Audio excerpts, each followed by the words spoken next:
Well, hello there. It is great to see you again, and welcome back to another installment of MSP Success Spotlight. I'm your host and moderator, Ryan Ruff, and this here is the show where we welcome on extraordinary managed service providers who are separating themselves from the rest of the pack and achieving a great level of success in this space by ultimately providing a top-tier service to their clients. And we bring different MSPs onto this show to show you a few different things. We obviously want to get their industry insights on different matters of IT and cybersecurity, but also we want to get that secret sauce, that differentiating factor that allows them to separate themselves from the rest of the competition. And boy, do we have a great tandem coming to you from Tucson, Arizona today. These two are great, working together to really run and lead company Computer Dimensions into, shall we say, the next dimension. But no, hey, look, we've got Mr. Jeff Weinman and Jack Enfield, president and vice president of Computer Dimensions, that are going to be joining us today. Like I just mentioned, they are based out of the Tucson, Arizona area. These guys providing a top tier service to their clients. And just a few quick things I want to also note about them. They're featured in a special edition of MSP Success magazine, so be sure to check that one out. And then additionally, they are in collaboration of writing a book surrounding the idea of cybersecurity that's going to be released here in 2022. So be on the lookout for that. But hey, without further ado, let's go ahead and bring both these guys on to get today's conversation rolling. Jeff, Jack, good to see you guys. Welcome aboard. Hey, Ryan. It's great to see you too. Thanks. Glad to be here. Yeah, no, it's great. I appreciate you guys carving some time out of your busy schedules to jump on, be with us here on the show.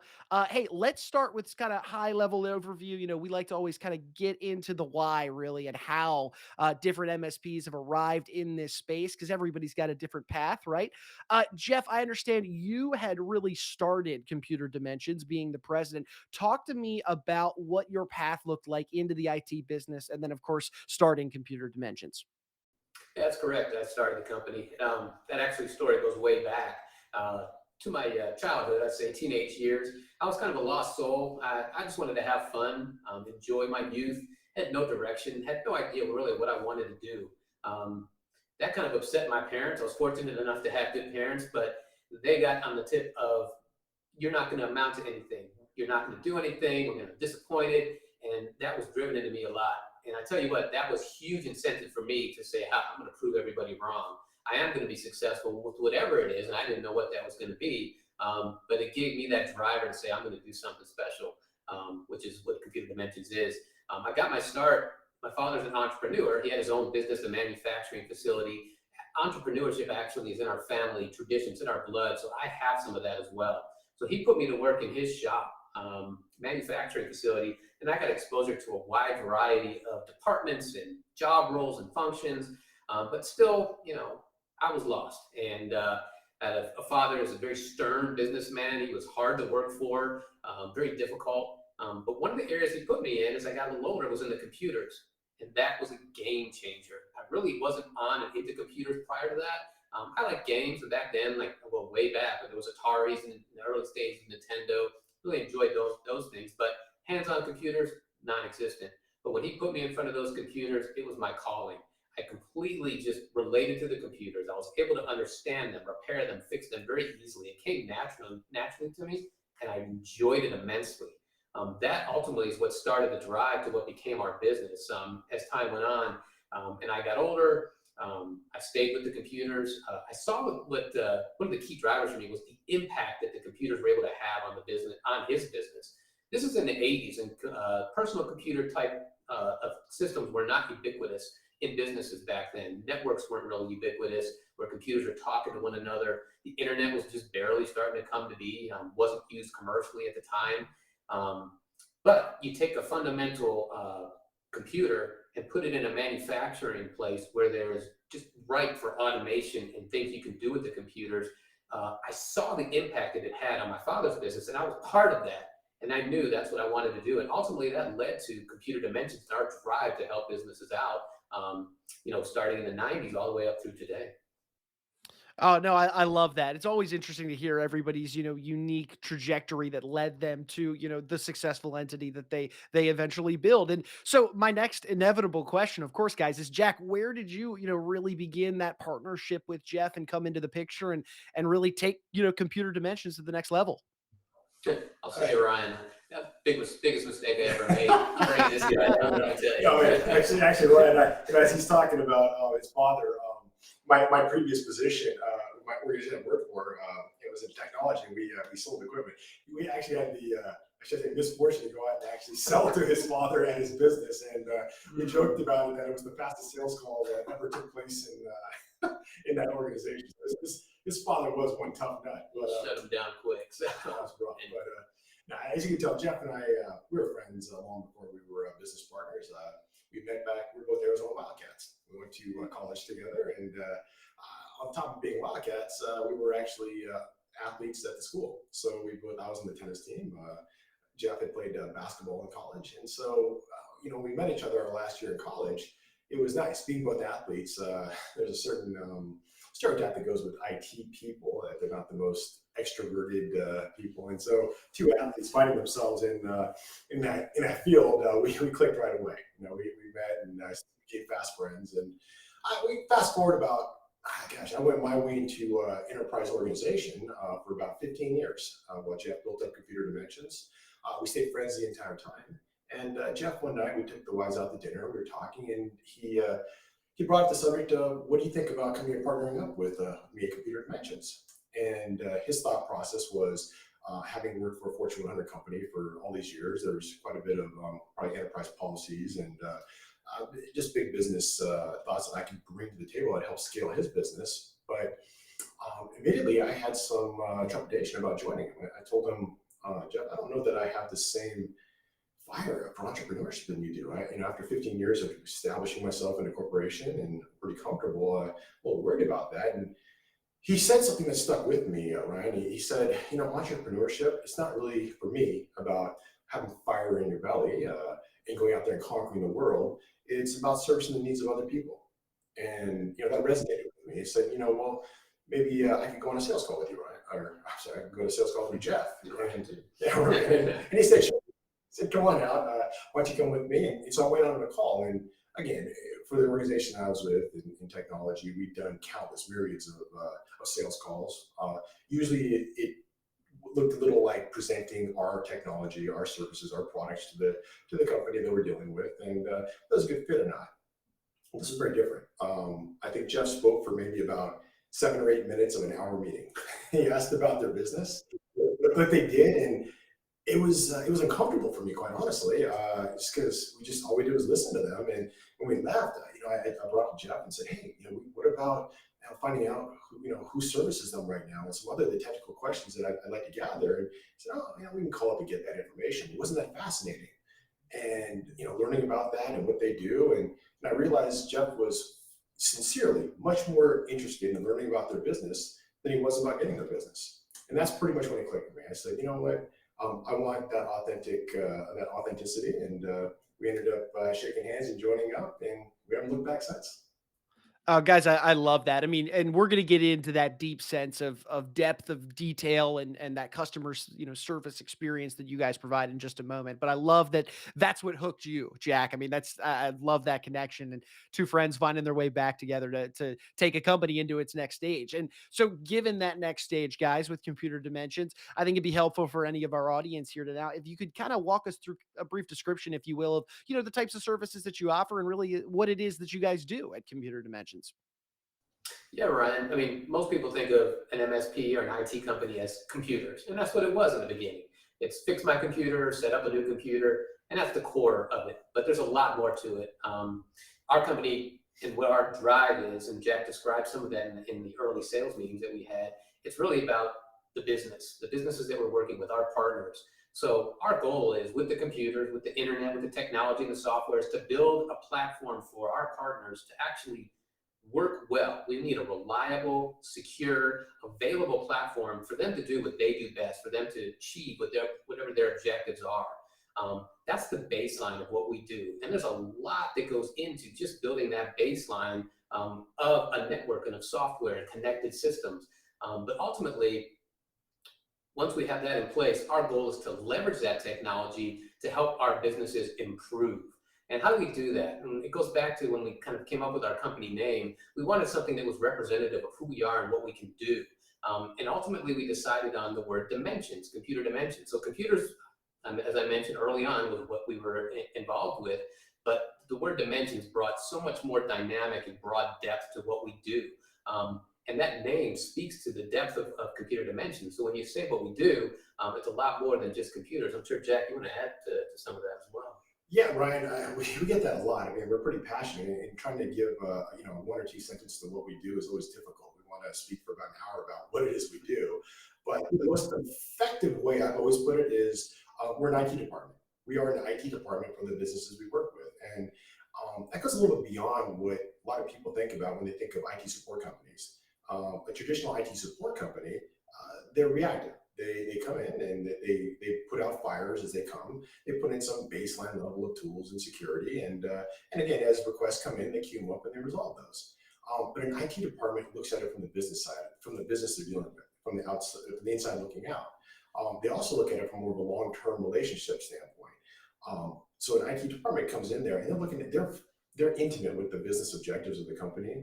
They know the different departments and how they work together. They look at the planning, the strategic planning, and the cost analysis that goes place. So they're not really looking at it as, hey, we're a vendor here just to handle any technologies that come about. They're looking at it more from, we're here to look at what the impact your technology does for your business. And so I think that's much more robust, and that's how we model what we do. Is it's really truly an IT department in every way for the businesses we work with.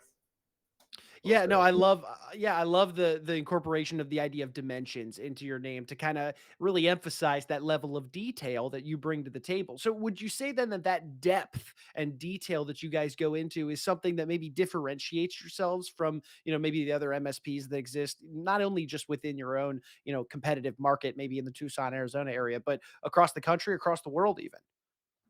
100%, Ryan. At least from what we see, I think it's not only a differentiator. I wish more IT companies would get to that level, because the impact we can have with our business partners, our clients, is immense. So it's a huge differentiator for us. We've built a culture from the top down, our whole team, about listening. And Jack described that in our early days in the sales meetings that we had with potential customers. Listening, it builds on that depth. How can we go to depth? How can we provide an impact and make a difference with our customers if we don't truly know what's going on with their businesses? Ultimately, what we're trying to do is, once we build that platform that is reliable and always available to them, now we can start looking at removing barriers from their business and make improvements. To give you an example of one of the things to describe some of the depth that we go into, the conversation changes from technical to business types of questions, operational questions. A real key one that we start off with our customers is, we ask them, what is the number one business driver that provides their revenue or their profits? Or if they're a nonprofit organization, what's the number one driver that helps them achieve their mission? And we can now start focusing the technology side of that against that driver. There's a lot of planning and preparation that goes into, okay, what would happen if that business driver was removed? Let's say your network was attacked, or there was a week-long internet outage, or computer problems, hardware problems. Yes, we're going to work on those, but what kind of planning and preparation is going into how are we going to continue to be able to achieve your mission and to get your revenue in if those are down? It changes the conversation into a much more proactive approach to being that IT department, not reactive, but proactive and heading things off. And I'm sure Jack can add to that, this conversation on the depth of what we go into. Yeah, there's some things I'd like to add, but it is so interesting that many of those conversations we have with a business owner, they stop after we're having this engaging conversation and say, this is not the meeting that I thought we were going to have today. Yeah. I thought we were coming here and I was going to refer to somebody else and talk about the technology, and that's rewarding in itself. But another aspect of getting the depth of what we do is removing irritants.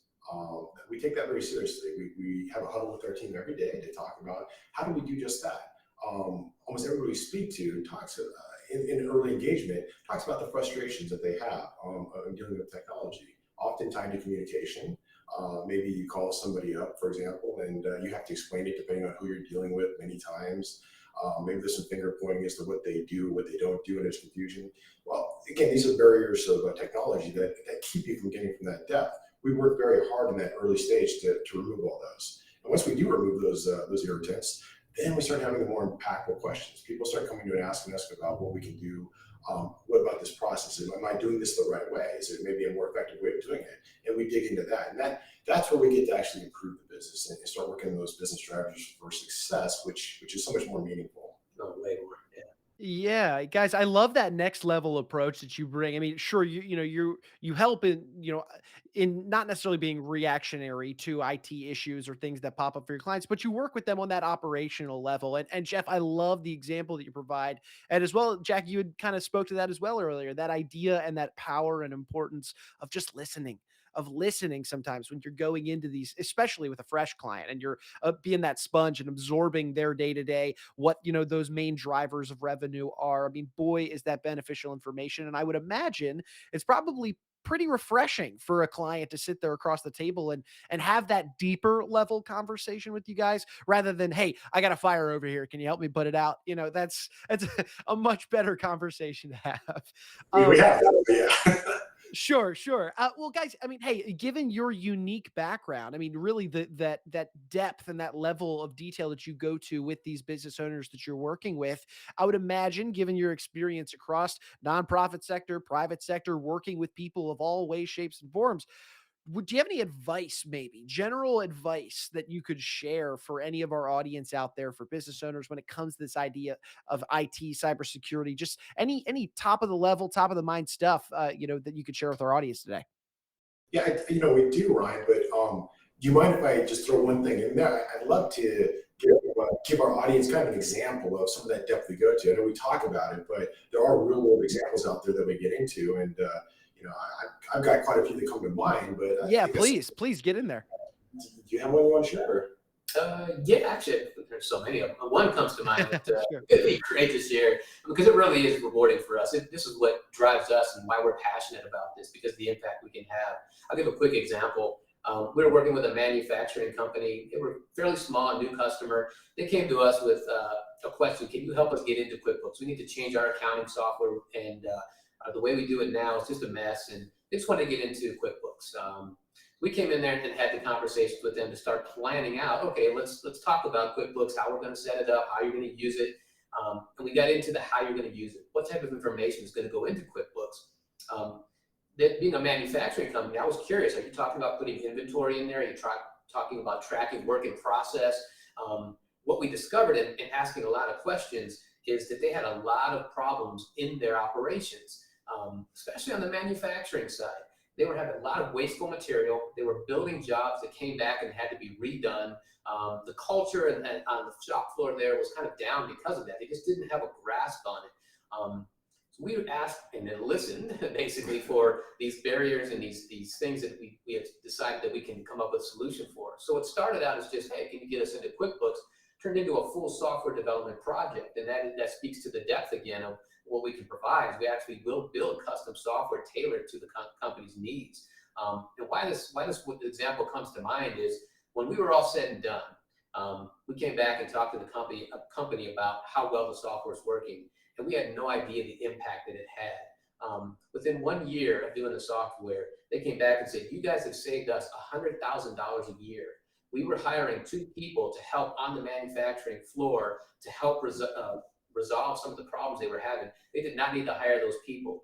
The products were being built to spec better, and they had less rework they had to do, less errors in the manufacturing facility. And ultimately, the culture of that business, especially on the shop floor, went up. We had no idea it would have that impact, but man, it was really fun to not only build that project, but to hear about the impact it had. I remember that one, and yeah, that was rewarding in itself. But I even remember them talking about how they had talked about branching out and scaling out to another location of that, Yeah. and that was actually the factor that made them say, "We're going to go ahead and do it." Now that we have this established line of business software that we trust, we're going to go ahead and we're going full blown into Nevada. So, and we even got a hug from their controller. That's right. Or the controller came up, their financial controller, and gave us a big hug one day and said, thank you for making my life so much less painful on the job, because I guess she was doing line item accounting, and it was a very, very manual, agonizing process that she dreaded.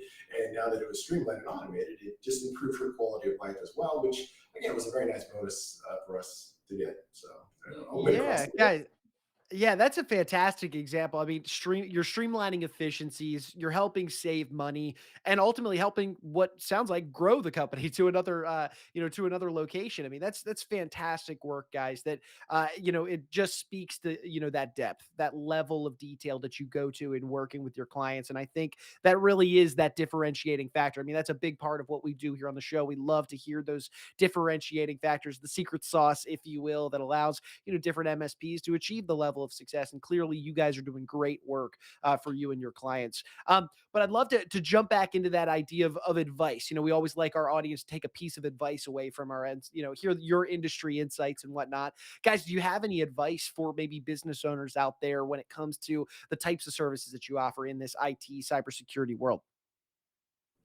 Yeah, actually, first thing that comes to my mind, everybody's aware, hyper aware of the security, the cybersecurity events, and all the attacks that are happening. So my main advice is number one, make sure you have a cyber liability insurance policy. And if you don't plan to get one, around that though, the specific advice is that whole industry, the insurance industry, is changing dramatically because the insurance providers have been losing money. And now it's getting much more harder to get the insurance. The qualifications are getting harder. The applications are now becoming more of a risk assessment than just an insurance application. So my main advice is A, get cybersecurity insurance if you don't have it, and B, get with your IT provider and make sure you're doing all the planning and preparation that's needed so you can check all the boxes off the application when you get it to keep those insurance rates low.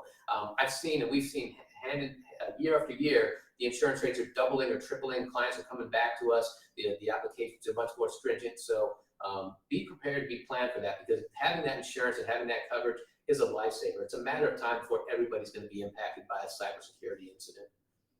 Jen, you have some advice you want to share? Yeah, no, that's great advice right there. And make sure you get that, your IT team involved in that conversation. They need to be very vested in how you go about doing that and employing those policies. My advice would be actually more along the lines of mindset. I would say to the business leaders out there, and we try to ferret this out in our conversations, but don't look at technology, try not to look at technology as expense. You really want to approach it as an investment.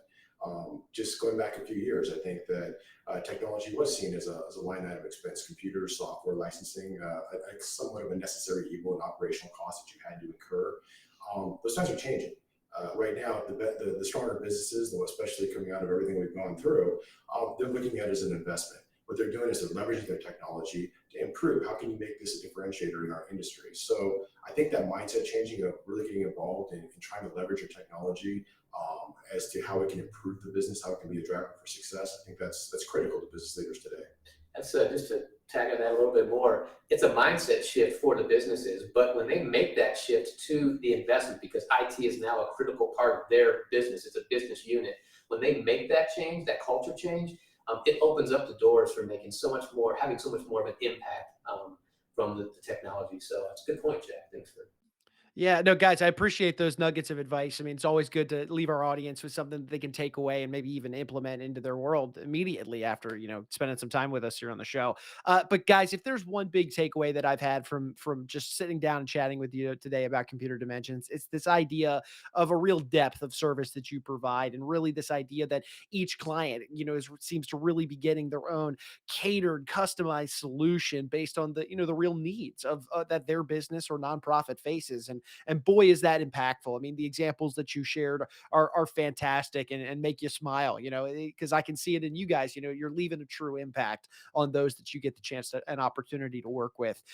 So fellas, that being said, for anybody that's, tuned in with us today and they're on the show and listening to everything that you guys have shared with us, and maybe they're interested in reaching out to you and your team about just seeing if there's a right fit for their business, or just to learn more even about what it is that you guys do, what would you say is the best way that they should get in touch with you to maybe schedule a consultation? I'd say simply go ahead. Yeah, you're reaching out in any way you want. Or sending an email to us, reaching out on the phone, and really just starting off with a 5-minute conversation so that we can get a little bit of understanding about what it is you do and what challenges you're facing in technology. That's usually just a few minutes for us to get that information, and then assuming that there's something we can bring to the table to help you in that capacity, we'd love the opportunity to come out there on our dime and sit down and chat with you, maybe do an assessment of your environment and help you plan out a bit of an IT roadmap, a strategy. that I think that is going to be extremely valuable to you, whether you choose to move forward with us or not. But that information, I think it gets you right on the right track to starting to really leverage that technology that you have currently. So the simple way on that's just go to our website, www.computerdimensions.net, and call us from there and start the engagement. We'd love to hear from you. Love it, guys. Thank you so much. And hey, I appreciate you carving some time out of your day to be with us. You guys have a company to run. We'll let you get back to your busy day, but we appreciate you. And looking forward to maybe having you back on the show down the road. Yeah, love that, Ryan. Thank you for having us on. Yeah, it's been a blast. Thanks, Ryan. Of course. Well, thanks, guys. And look, hey, we want to say thank you one final time to our audience, right? For you guys for jumping aboard and being with us on the show today. If you liked what you saw, you took anything away from today's great conversation with Jeff and Jack, be sure to hit that like button. Subscribe to the show on the platform you're checking us out on, and then, of course, share this information with any friends, family, business owners, anybody really that you think would benefit from these types of conversations. Jeff and Jack are doing some fantastic work with Computer Dimensions out there in Tucson, Arizona, and beyond. Really those custom catered solutions and that depth of service is really, really what has allowed them to differentiate themselves and provide a top tier level of service to those that do business with. And, I wish them and Computer Dimensions the best moving forward. So look, for Jeff and Jack, I'm Ryan Ruff. We're going to go ahead and say so long, but we appreciate you being with us on today's installment of MSP Success Spotlight.